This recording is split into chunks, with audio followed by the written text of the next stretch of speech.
Episode 254, bonus chapter. Malam menjelang, selepas makan malam, Ipana menggendong Nela yang masih terbangun. Ia mengajak gadis kecil itu mengobrol walaupun tidak mendapatkan jawaban sedikit pun. Sementara Safira hanya menggeleng melihat kelakuan adik iparnya. Anak cantik Aunty, cepat besar ya sayang, biar kita bisa main sama-sama, ucap Ipana sambil mengecup wajah mungil dan cantik itu. Udah deh, jangan dicium terus, pipi Nela nanti iritasi, ucap Safira jahil. Ah iya, maaf ya sayang, Aunty lupa, ucap Ipana terkekeh namun ia kembali mengecup pipi Nela. Tak lama penjaga pintu gerbang masuk ke dalam rumah dan menginfokan jika ada yang mencari Ipana di luar. Siapa namanya pak? Tanya Ipana mengernyit tidak percaya. Namanya Brian Nona. Ah suruh masuk aja pak, ucap Ipana. Baik Nona, kalau begitu saya permisi terlebih dahulu, ucap satpam itu dan bergegas untuk pergi keluar. Siapa dek? Tanya Safira. Temanku kak, dia ingin kesini, udah semenjak kakak dan abang baru saja menikah, ucap Ipana menyerahkan Naila kepada Safira. Aku keluar dulu kak, pamit Ipana. Iya sayang, ucap Safira tersenyum. Ipana segera keluar untuk menyambut kedatangan Brian setelah lebih dari tahun semenjak ia berniat akan datang ke rumahnya. Dengan mengernyit, Ipana menatap Brian yang terlihat begitu formal dengan setelan jas hitam dan memegang buket bunga di tangannya. Malam Tuan Putri, sapa Brian tersenyum manis dan menyerahkan buket bunga itu kepada Ipana. Malam, mari masuk, ucap Ipana mengajak Brian masuk ke dalam rumah mewahnya. Brian tersenyum walaupun Ipana masih bersikap biasa saja, namun setidaknya ia masih diberi kesempatan untuk masuk ke dalam rumah itu dan bertemu dengan keluarganya. Duduklah dulu, aku akan panggilkan abang dan ayah, ucap Ipana tersenyum tipis. Dek, iya, ucap Brian gugup. Siap-siap lo diterkam sama singa dan harimau, batin Ipana terkekeh geli. Jantung Brian langsung berdegup dengan cepat mendengar Ipana akan memanggil ayah dan abangnya, padahal ia sudah mempersiapkan diri dari tadi siang. Keringat dingin pun mulai menyeruak keluar dari pori-porinya, menunggu kedatangan dua laki-laki yang begitu ditakutinya itu. Tak, tak, tak. Suara langkah kaki yang mendekat membuat jantung Brian semakin berdetak sangat kencang dan keras. Tangannya gemeteran, padahal ia sering bertemu dengan pengusaha-pengusaha besar dan memenangkan banyak proyek. Namun, ia belum pernah bertemu dengan orang sebesar Irfan dan Fajri. Tercekat, ia terganggu ketika melihat mereka sudah sampai di ruang tamu dan melihatnya, sementara Ipana kembali menuju ruang tamu dan meninggalkan Brian di sana. Nah, jangan pergi, temani aku di sini. Kalau seperti ini sama saja dengan aku masuk ke kandang singa, batin Brian takut. Selamat malam tuan, ucap Brian berdiri. Malam, ucap Fajri.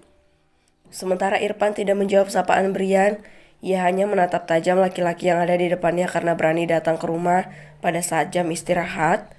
Tadi ia juga melihat beberapa paper bag dan satu buket bunga yang dibawa oleh Ipana saat memanggilnya. Siapa laki-laki ini? Batin Irfan dan Fajri bertanya-tanya. Siapa kamu? Tanya Irfan dingin. Saya temannya Ipana tuan, ucap Brian sangat gugup. Ada perlu apa datang ke sini? Tanya Fajri mengernyit. Saya hanya ingin mengobrol, Kak, karena Ipana sangat sulit untuk diajak keluar, ucap Brian terbata. Punya nyali apa kau menghadapi kami? Tanya Fajri terkejut. Maaf, saya hanya berniat untuk mendekati Ipana tuan, ucap Brian semakin terintimidasi karena pertanyaan Fajri. Mendekati? Ipana, untuk apa? Tanya Fajri lagi. Saya memang sudah menyukai Ipana dari kecil tuan. Saya teman satu bangku Ipana waktu sekolah dasar, ucap Brian tegang. Teman satu bangku? Apa kamu laki-laki yang suka tidur di dalam kelas itu? Selidik Fajri. Iya tuan, ucap Brian sedikit lega karena Fajri mengingatnya. Oh, kemana kamu menghilang selama ini? Tanya Fajri dengan nada biasa dan lebih lunak daripada tadi. Saya belajar dengan rajin dan mendirikan sebuah perusahaan agar pantas berada di samping Ipana nanti tuan, ucap Brian serius. Apa kamu yakin Ipana akan mau dan setuju untuk bersama denganmu? Tanya Fajri mengernyit. Saya belum mendapat kepastian tentang itu tuan, Tapi saat ini saya tengah berusaha untuk mendapatkan hati Ipana kembali. Mohon restunya Tuan, ucap Brian yakin. Adikku masih 17 tahun, kami tidak mengizinkannya untuk berpacaran atau yang sejenisnya, ucap Fajri tegas. Gelek, nah bantu aku dong, kenapa abangmu begitu menyeramkan? Apalagi ayahmu yang hanya diam, namun matanya menyorot begitu tajam. Batin Brian takut. Saya tidak melarang jika kamu ingin berteman dengan Ipana, namun tolong jaga batas karena saya bisa melakukan apa saja jika Ipana kenapa-napa, ucap Fajri santai dan tersenyum. Senyum apa itu? Jika bukan karena cinta, mungkin aku akan memilih untuk tidak mendekati Ipana, namun semuanya sudah terlanjur aku begitu mencintainya. Saat saya akan menjaga Ipana, tidak perlu dia sudah memiliki kepandaian dalam bela diri, dan saya sudah menyiapkan banyak bodyguard untuknya, ucap Fajri memotong ucapan Brian.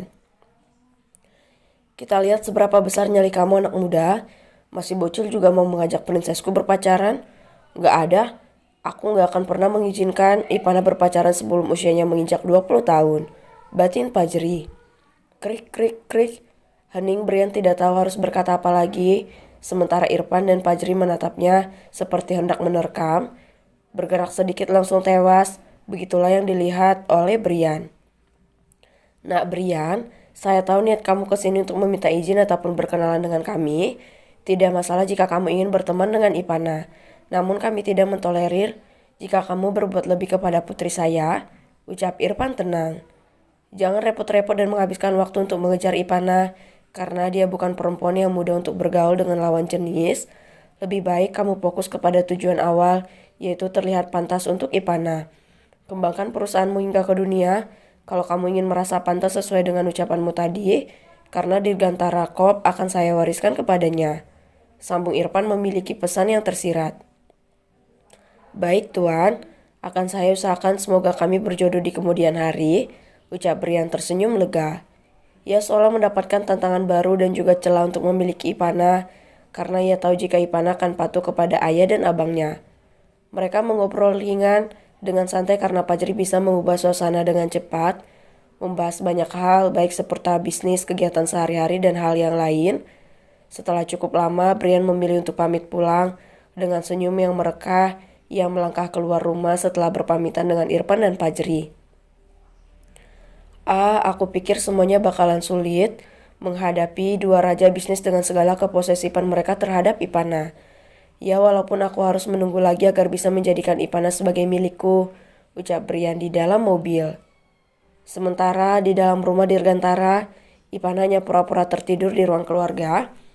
Dengan hati-hati, Fajri menggendong Ipana menuju ke kamar gadis itu.